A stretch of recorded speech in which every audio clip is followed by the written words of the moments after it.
Tom, thank you. And this just in, Senate Bill 622 wins approval from the House Judiciary Committee, part of the debate over how to define a hate crime, a debate that's been percolating at the state capitol all session long.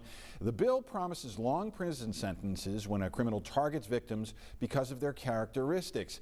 But after a different bill that names those characteristics died in committee yesterday, THV 11's Jade Jackson says the rhetoric remains heated, and she joins us live with the latest.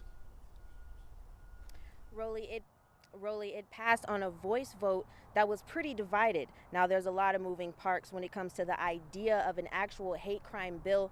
Keep in mind that we're only 1 in 3 states throughout the country that doesn't have one. And there were a lot of emotions from people who are accusing this bill of being a watered down version. Is not a hate crime bill.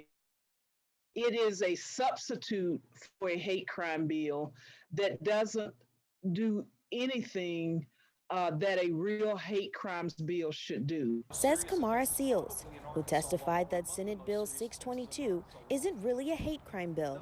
Even some lawmakers say it's too vague. If anybody thinks this is a sham or a farce or that this is anything less than a serious piece of legislation, I can tell you that that's just flat out wrong. Senator Shepard filed the bill and addressed concerns of not identifying certain classes and groups. It's my belief that if you looked at any class that's protected under any hate crime law in any state across the United States, that I believe that virtually all, if not all, of those classes would be protected under this bill. The term hate crime doesn't appear in the language of the bill, but it's the closest Arkansas lawmakers have gotten to passing a measure similar. Governor Hutchinson has said some form of a hate crime bill needed to be a priority for the state. Even with the final verdict, it's clear the conversation on a hate crimes bill for the state isn't over. About just acknowledging what a real hate crime bill is and what it does, and really talking about us addressing just the humanity